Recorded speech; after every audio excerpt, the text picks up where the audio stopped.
1000 श्री शांतिनाथ भगवान की, परम पूज्य आचार्य श्री आदिसागर जी महाराज की, परम पूज्य प्रथम गणनियारिका रत्न श्री 105 विजयमती माता जी की, जैन धर्म की जिनवानी माता की,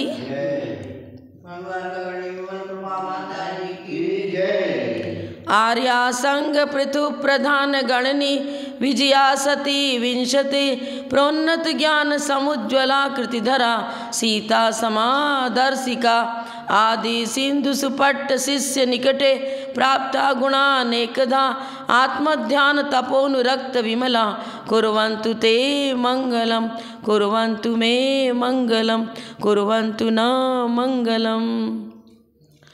बंधुओं, कल हमने बताया था तीर्थ वंदना इसलिए करते हैं कि हमारा जीवन तीर्थ में बने।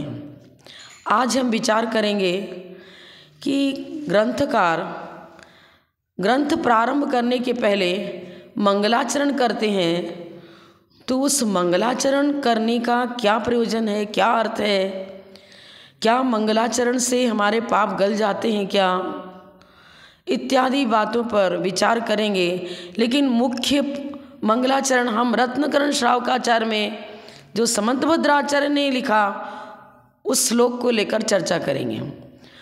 उन्होंने रत्नकरण श्रावकाचार्य के मंगलाचरण में लिखा, नमः श्री वर्धमानाय निर्धूत कलिलात्मने सालोकानां तिलोकानां यद्विद्या दर्पणायते। इस मंगलाचरण में इष्ट देव के स्मरण के साथ साथ उनकी भक्ति, उनकी विनयशीलता तो द्योतित किया ही। नमः श्री वर्धमाना में नमः शब्द विनय अर्थ को सूचित करता है और वर्धमान शब्द अंतिम तीर्थंकर भगवान महावीर तथा साथ साथ 24 तीर्थंकरों का भी प्रतीक है, क्योंकि वर्धमान चारित्र के धारी ही सारे तीर्थंकर होते हैं। तो वर्धमान शब्द से अंतिम तीर्थंकर महावीर के साथ साथ 24 तीर्थंकर को भी नमन किया गया। यह व्यवहार ने की अपेक्षा से एक साधारण विवक्षा हुई। लेकिन अब हम यहाँ समझेंगे कि इस मंगलाचरण के अंदर जैन फिलॉसफी, जैन सिद्धांत को गर्भित किया गया है। यदि ऐसा है तो किस प्रकार? वर्धमान चारित्र के बिना घातिया कर्म का नाश नहीं हो सकता, इसलिए सबसे पहले लिखा नमः श्री वर्धमानाय, उसके बाद लिखा क्या, नमः श्री वर्धमान निर्धूत कलिलात्मने। निर्धूत माने समूल नाश कर दिया है, धो दिया है, नष्ट कर दिया है। कलिल माने घातिया कर्म, पाप प्रकृतियों को, जिन्होंने पाप प्रकृतियों का समूल नाश कर दिया है। पर यह सेकंड स्टांजा हुआ। क्या बता रहे हैं यहाँ पर वो, वर्धमान चारित्र के बिना घातिया कर्म का नाश किसी प्रकार संभव नहीं है। यहाँ जैन सिद्धांत को उन्होंने गहराई से प्रस्तुत किया है। अपने चारित्र को वर्धमान रखो, तभी पाप कर्म का संवर और निजरा हो सकती है और पाप कर्म का क्षय भी संभव है। संभव क्या, होता ही है। पाप कर्म का क्षय बिना वर्धमान चारित्र के संभव ही नहीं। और जब तक घातिया कर्म नहीं हटेंगे तब तक केवल ज्ञान की प्राप्ति भी नहीं हो सकती। तो क्या बताया उन्होंने, 12वें गुण स्थान में घातिया कर्म नष्ट हुए और नष्ट होते ही 13वें गुण स्थान में प्रवेश हो गया और केवल ज्ञान ज्योति जागृत हुई। यहाँ पर एक अविनाभाव संबंध जो न्याय ग्रंथों में बताया है, अविनाभाव संबंध किसे कहते हैं? सहक्रम भाव नियमो अविनाभाव। सहभाव नियम किसका होता है? गुण और गुणी का। जहाँ जहाँ चेतना है वहाँ वहाँ जीव है, जहाँ जहाँ जीव है वहाँ वहाँ चेतना है। जहाँ ज्ञान दर्शन आत्मा का गुण है। ज्ञान दर्शन तो रहे और जीव द्रव्य न रहे, जीव रहे और ज्ञान दर्शन गुण उसके साथ न रहे, किसी प्रकार संभव नहीं। जहाँ जहाँ अग्नि है वहाँ वहाँ उष्णता है, उष्णता है तो अग्नि अवश्य है। ये सहभाव नियम हुआ। क्रम भाव नियम किसे कहेंगे? जैसे प्रातः काल पहले होगा, फिर मध्याह्न काल, फिर सायंकाल। कभी ऐसा नहीं हो सकता कि पहले मध्याह्न काल आ जाए फिर प्रातः काल आए। कभी ऐसा नहीं हो सकता कि पहले वृद्धावस्था आवे फिर युवावस्था आवे फिर बाल्यावस्था आवे। नहीं, क्रम है, पहले बाल्यावस्था फिर युवावस्था फिर वृद्धावस्था। इसको भी क्रम भाव नियम लिया है हमारे आचार्यों ने, और यह भी अविनाभाव है। तो ये अविनाभाव यहाँ क्या घटित किया, जैन फिलॉसफी को प्रस्तुत कर रहे हैं मंगलाचरण के अंदर। सबसे पहले लिखा वर्धमान चारित्र होना चाहिए, तब वर्धमान चारित्र के द्वारा वो छपक श्रेणी चढ़ेगा। और फिर 12वें गुण स्थान में क्षीण मोह हो गया, ना दर्शन मुनि ना चारित्र मुनि, कुछ भी नहीं। क्या कहा, कलिल माने पाप। पाप प्रकृतियां कौन हैं, मुख्यतः घातिया कर्म में दर्शन मुनि और चारित्र मुनि आता है। यही मतलब मुख्य केंद्र है संसार भ्रमण का। उसको नष्ट करके 10वें गुण स्थान तक लोभ है, उसके बाद 12वें गुण स्थान में क्षीण मोह हो गए। और क्षीण होने पर अब क्या हुआ, सेनापति परास्त हो गया। ज्ञानावरण दर्शनावरण का बंध भी मोहनी कर्म है, तब तक स्थिति और अनुभाग बंद होगा, क्योंकि मोहनी कर्म के कारण से स्थिति और अनुभाग बंद पड़ता है। अब ज्ञानावरण भी ढीला पड़ गया, दर्शनावरण भी ढीला पड़ गया, अब तो उसका भी कोई अस्तित्व नहीं के बराबर है। जली हुई रस्सी बांधने के काम नहीं आती।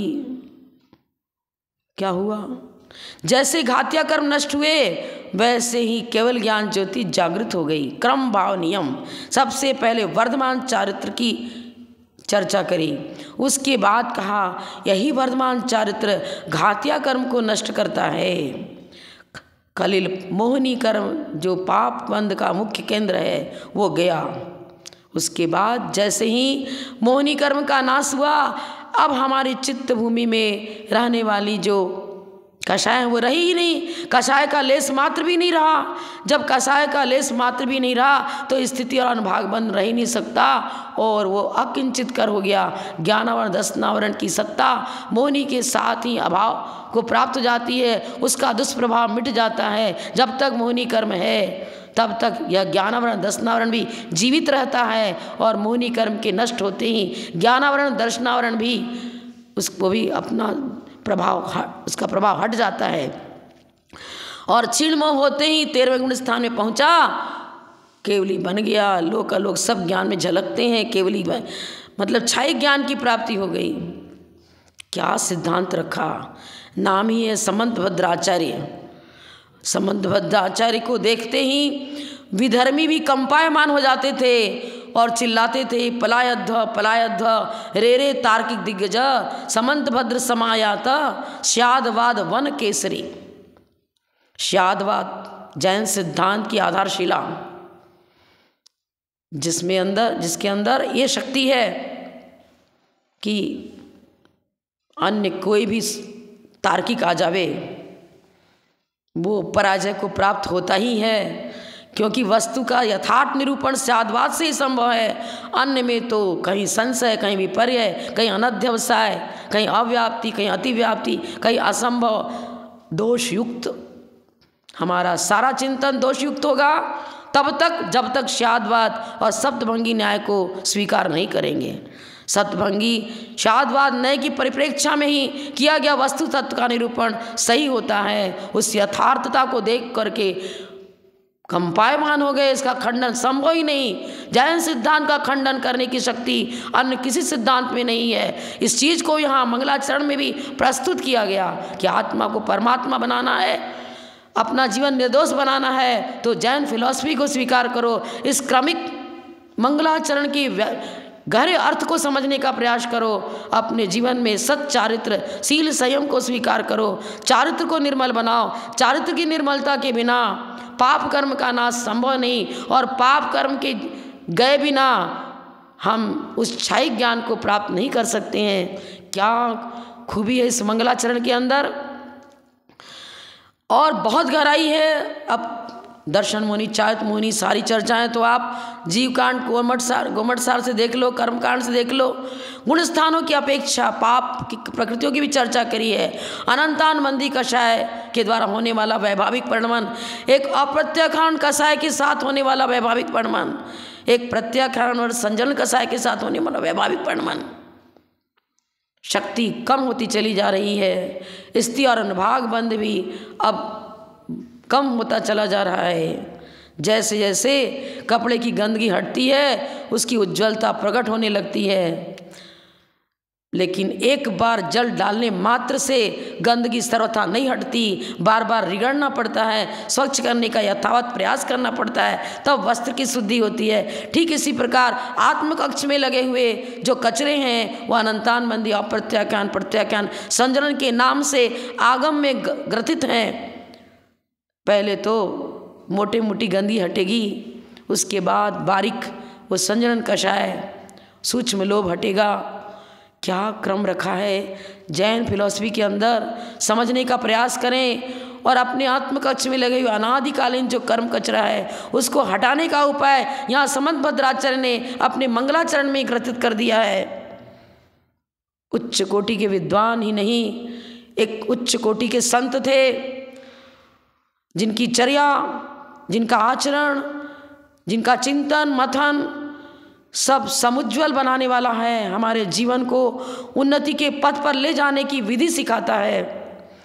अगला श्लोक लिखते हैं, सदृष्टि ज्ञान वृत्तानि धर्मम धर्मेश्वरा विदु यदि प्रत्यनीकानि भवंती भव पद्धति। दर्शन, सम्यक दर्शन, ज्ञान, चारित्राणि। तत्वाश्रुत में भी यही मोक्ष मार्ग बताया है। सदृष्टि ज्ञान वृत्तानि धर्मम धर्मेश्वरा विदु। धर्म क्या है?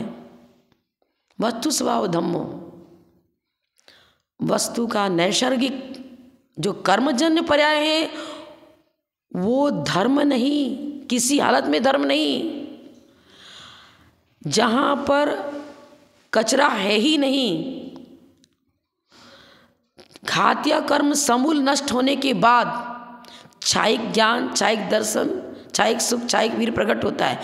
छायिक समदर्शन, छायिक ज्ञान और छायिक चारित्र, ये हुआ पूर्णतः विशुद्ध धर्म की रूपरेखा। अब आप कहो जब तक छायिक नहीं होता है तब तक क्या धर्म नहीं है क्या मेरे पास? सदृष्टि ज्ञानी, सम्यक दर्शन के कई भेद हैं।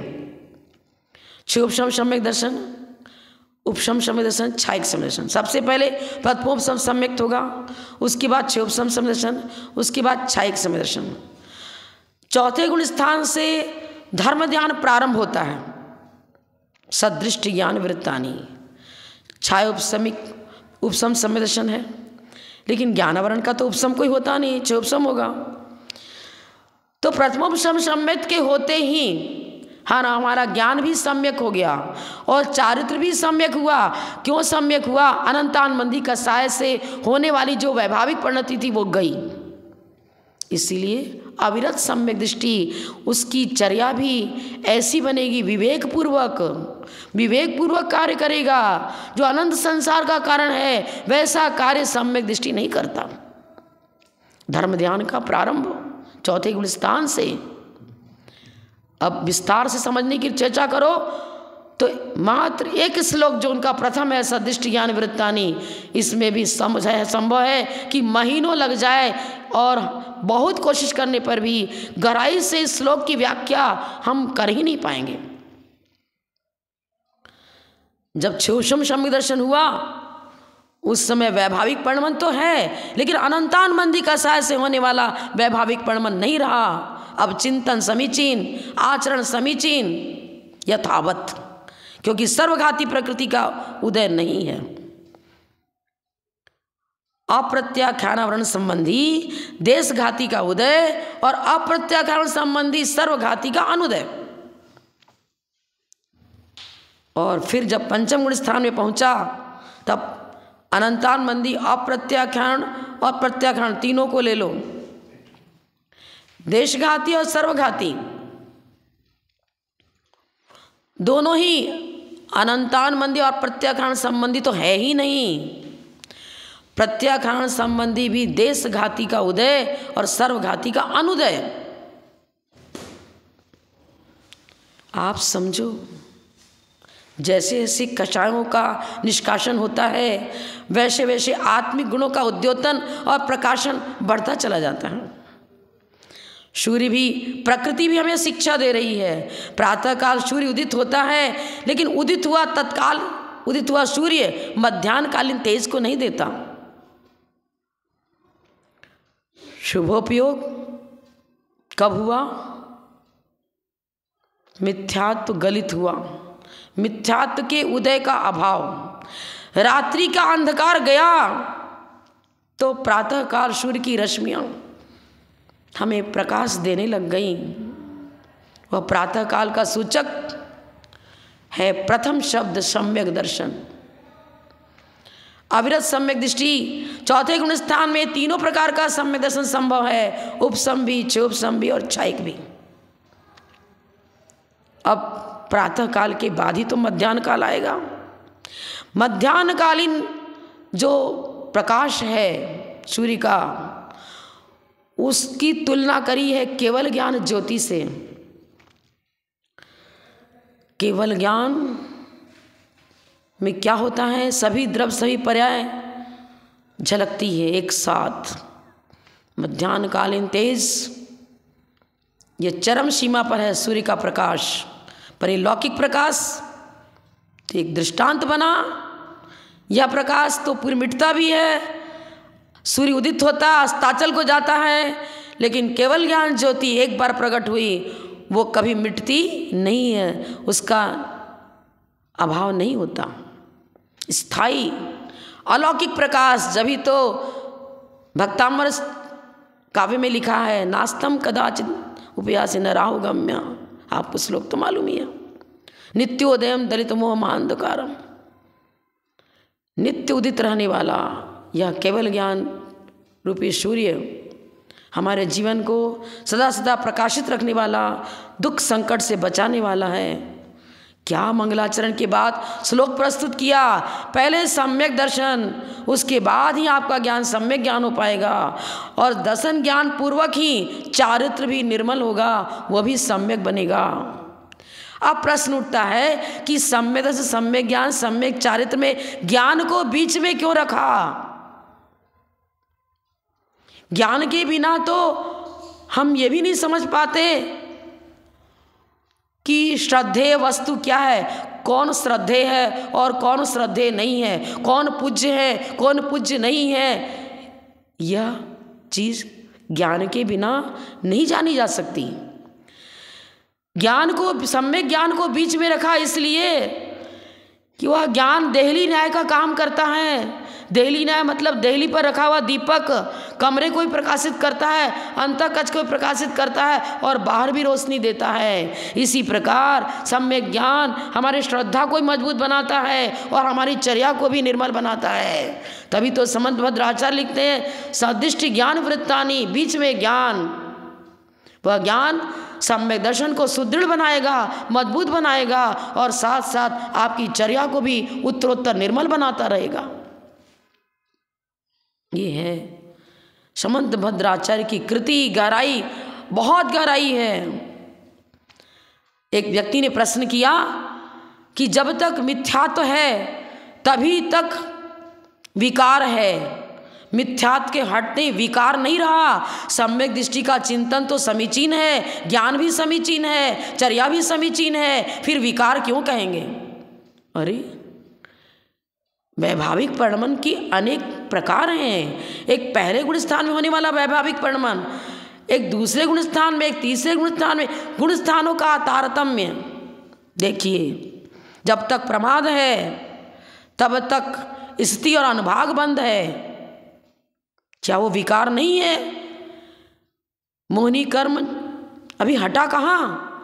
जब तक मोहिनी कर्म का उदय है तब तक विकार रहेगा ही रहेगा। अभी हम लोग बड़नगर में हैं, सायंकाल जो स्वाध्याय होता है 3 दिन से यह चर्चा चल रही है। उन्होंने बताया विकार शब्द का प्रयोग नहीं करना चाहिए, पर जैन सिद्धांत प्रवेशिका में ये बताया है क्या पर्याय किसे कहते हैं? गुणों के विकार को पर्याय कहते हैं, परिणमन।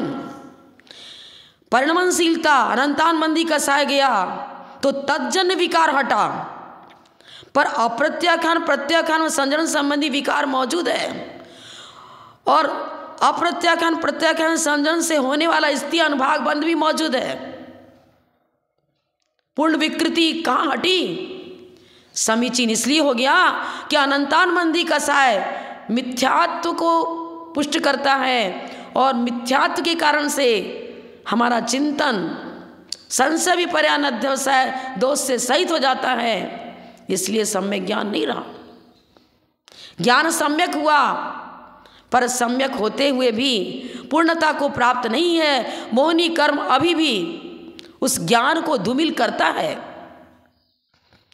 अगर धूमिल नहीं करता है तो फिर सम्यक दर्शन के तीन भेद क्यों? एक को कहा उपसम, एक को कहा चोपसम, एक को कहा छायिक। छायिक ज्ञान होने के बाद भी मोह रहित हुआ, पर क्षोभ रहित नहीं हुआ। क्या प्रवचन सार में कुंद कुंद आचार्य लिख रहे हैं, मोह खो वीणो परिणामो अपनो समो। मोहनी कर्म तो गया, ठीक है, अनंतान मंदी कसाय गई और दर्शन मोहनी गया, तज्जन विकार हटा, मोह हटा, लेकिन क्षोभ कहाँ हटा? चारित्र मोहनी क्षोभ को पैदा करता है, वो अप्रत्याख्यान प्रत्याख्यान और कषाय संजन कषाय वो क्षोभ को पैदा करती है। नदी के अंदर एक पत्थर डाला, कल्लोलें उठने लगती हैं। रागत द्वेष की कल्लोलें जब तक हमारी चित्तभूमि में उठ रही हैं तब तक विकार है। हठग्राहिता एक बहुत बड़ा घातक तत्व है। अपने चिंतन को व्यक्ति छोड़ना नहीं चाहता है, सामने वाले की बात सुनने को तैयार नहीं। अरे सुनो, गहराई से सुनो, तब उस पर चिंतन करो, तब रिप्लाई, तब उत्तर दो। ये श्रोता के विशेष गुण हैं। श्रोता कैसा होना चाहिए? यदि सम्यक दृष्टि है, तात्विक है, तो सामने वाले की बात गहराई से सुनेगा, और सुन करके स्याद और एकांत की अपेक्षा को लेकर रिप्लाई दो, तो तुम तो गंभीर कहलाओगे, तत्वज्ञानी कहलाओगे। नहीं, मैं तो ऐसा ही मानता हूँ। अरे विकार कहाँ रहा? ज्ञान सम्यक हो गया तब भी विकार हाँ है। छायिक ज्ञान की चर्चा नहीं की जा रही यहाँ पर। चौथे गुण स्थान में ज्ञान सम्यक है। चोपसम संदर्शन वाले का ज्ञान भी सम्यक है, छायिक ज्ञान वाले का तो सम्यक है ही है, और उपसम सम्यक दृष्टि का ज्ञान भी सम्यक है। उसने दर्शन मुनि का उपसम किया है, चारित्र मुनि का नहीं किया। वो चारित्र मुनि क्षोभ को पैदा करती है, क्षोभ भी तो विकृति डालता है। दर्शन ज्ञान चारित्राणी, सदृष्टि ज्ञान चारित्राणी, क्या बताया? धर्मम धर्मेश्वरा विदु। धर्म तो हुआ, सूर्योदय तो हो चुका जीवन में सम्यक दर्शन के होते ही, लेकिन सूर्योदय होते ही मध्याह्नकालीन तेज प्रकट नहीं हो पाया। उस मध्याह्नकालीन तेज को प्रकट करने के लिए शिक्षा दे रहे हैं समंत भद्राचार्य अपने मंगलाचरण के अंदर। उन्होंने पूरे ग्रंथ का अभिप्राय व्यक्त कर दिया। अभी तुम चतुर्थ गुण स्थानवर्ती हुए तो दंभ मत रखना कि हम तो सम्यक दृष्टि हो गए, मोक्ष मेरी मुट्ठी में है। नहीं, अभी और आगे बढ़ना पड़ेगा और पुरुषार्थ करना पड़ेगा। प्रथमों सम्यक तो एकमात्र अंतर्मूर्त तक ही रहेगा, उसके बाद मिट जाता है। यदि तुमने परिणामों को वर्धमान रखा, नमः श्री वर्धमानाय, अपनी चिंतन अपने विचार को शादवाद अनेकांत से सहित रखते हुए चर्या को निर्मल बनाने का प्रयास किया, तो उपसम के बाद क्षोभसम समस्या को प्राप्त कर लोगे, और फिर कृतकृत्य वेदक होकर के छायिक समस्या को प्राप्त कर लोगे। जब तक छायिक चारित्र नहीं होता तब तक निरंतर बुद्धिपूर्वक प्रयास करना पड़ेगा। अपनी चर्या को, अपने चिंतन को, अपने विचारों को निरंतर शादवाद की अनेकांत की टॉर्च को लिए हुए चलना पड़ेगा। उसकी रोशनी में ही अपनी चर्या बनानी पड़ेगी। उस शादवाद अनेकांत की रोशनी में ही अपने विचारों को का समन्वय करना पड़ेगा, और दृष्टिकोण श्रद्धा भी तदनुकूल रखनी पड़ेगी। कोई कहता है रागी द्वेषी, जहाँ जहाँ राग द्वेष है वहाँ वहीं मिथ्यात्व है। जो जो रागी द्वेषी हैं सब के सब कुदेव हैं। अरे जहाँ जहाँ राग देश है वहाँ पर कुदेवपना मत बताओ, ऐसा बताओ। समंतभद्र के न्याय ग्रंथों को पढ़ो। जहाँ जहाँ अग्नि है वहाँ वहाँ धूम होना जरूरी नहीं है। जहाँ जहाँ अग्नि है वहाँ धूम हो भी सकता है, नहीं भी हो सकता है, लेकिन जहाँ धूम है वहाँ अग्नि अवश्य है। जहाँ मिथ्यात्व है वहाँ तो राग द्वेष है ही है, पर जहाँ राग द्वेष है वहाँ मिथ्यात्व हो भी सकता है और नहीं भी हो सकता है। कू का अर्थ मिथ्यात्व। सर्वार्थ सिद्धि के देव रागी द्वेषी तो हैं, और आप तो कहते हो जो रागी द्वेषी हो कुदेव है, तो क्या सर्वार्थ सिद्धि के देव कुदेव है क्या? प्रश्न उठता है कि सदृष्टि ज्ञान वृत्तानि धर्मम धर्मेश्वरा विदु। वहां पर सम्यक दर्शन है। सर्वार्थ सिद्धि में सम्यक दर्शन के बिना उत्पन्न हो ही नहीं सकते, और मुनि सर्वार्थ सिद्धि जाते हैं, और मुनियों का 6वां गुण स्थान होता है। फिर और आगे बढ़े 11वें गुण स्थान तक गए मान लो, और आयु बुद्धिमान आयु समाप्त हो गई, उपसम श्रेणी चढ़ते हुए मरण होगी, गिरते हुए मरण हो गया, और शुक्लेश्या के उत्कृष्ट अंश से मरण किया, सर्वार्थ सिद्धि में पैदा होते हैं। अब बताओ, जहाँ जहाँ राग देश है वहाँ वहाँ कुदेवपना है, तो सब मैंने प्रश्न आपसे किया, सर्वार्थ सिद्धि के देव रागी द्वेषी तो हैं, क्योंकि मात्र अनंतान मंदी कषाय गई है, अप्रत्याख्यान प्रत्याख्यान और संजन कषाय संबंधी राग देश मौजूद है। जब राग देश मौजूद है फिर जैन सिद्धांत में उन्हें कुदेव क्यों नहीं कहा गया? आप मन्य माना कथन क्यों करते हो? जैन सिद्धांत समंतभद्र के आचार्य की वाणी को गहराई से समझने का प्रयास करो, तब कुछ मुख से निकालो। थोड़ा विप्लव कर दिया, कथन में थोड़ा भी विपरीतता कर दी, अन्यूनम अनतिरिक्तम याथा तत्तम बिना च विपरीतात्। इस फॉर्मूले के बार वक्ता बनने की कोशिश करना। वक्ता तब बनो जब समंतभद्र के आचार्य के फॉर्मूले को अच्छी तरह गहराई से अपने जीवन में उतारो। अन्यूनम अनतिरिक्तम याथा तत्तम बिना च विपरीतात्। मात्र मिथ्यात्व गुण स्थान में रहने वाले भवनात्रिक से लेकर के 9वें गरेर तक ले लो, मिथ्यात्व का उदय जहाँ तक है, उन मिथ्या दृष्टि देवों को ही कुदेव कहेंगे। जो सम्यक को प्राप्त कर चुके हैं, पहले ही अविरत सम्यक दृष्टि हैं, उनको कुदेव नहीं कहा जाएगा। यदि ऐसा है तो मुनिराज के भी तो संजन कषाय का उदय है, आरिकाओं को भी तो प्रत्याख्यान कषाय का उदय है। क्या राग द्वेष का अभाव हो गया क्या? तो आप अपने साथ भी कु लगाओ ना, कुमुनि कुआरिका लगाओ ना। अपने को सुख शब्द का सुविशेषण क्यों लगाते अपने साथ? जब तक जीव कांड गोमट सार की गाथाओं को जीवन में गहराई से नहीं लाओगे, चिंतन मतन नहीं करोगे, वक्ता बनने का प्रयास मत करो। कु शब्द मिथ्यात्व का सूचक है। मिथ्यात्व गुण स्थान में रहने वाला ही कु शब्द उसी के साथ लगेगा। कुगुरु कुदेव कुशास्त्र जो भी कहो आप, मिथ्यात्व का पोषण करने वाला ही कुगुरु कुदेव कुशास्त्र, ये 3 शब्द मिथ्या दृष्टि के साथ लगेंगे, मिथ्यात्व पूर्वक लगेंगे। आगे क्या कर रहे हैं? यदि ये प्रत्यनीकानी, प्रत्यनीक माने विपरीत, सम्यक ज्ञान सम्यक चारित्र, इन तीनों से रहित, मतलब मिथ्या दर्शन मिथ्या ज्ञान मिथ्या चारित्र, यही संसार का प्रतीक है।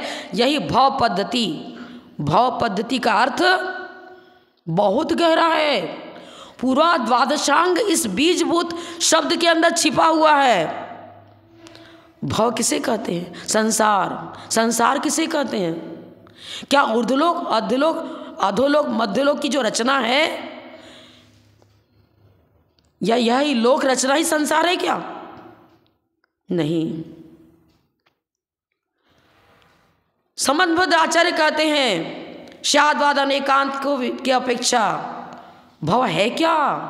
तुम्हारी वैभाविक परिणति ही भव है। जब तक वैभाविक परिणति नहीं मिटेगी तब तक भव पद्धति चलती रहेगी।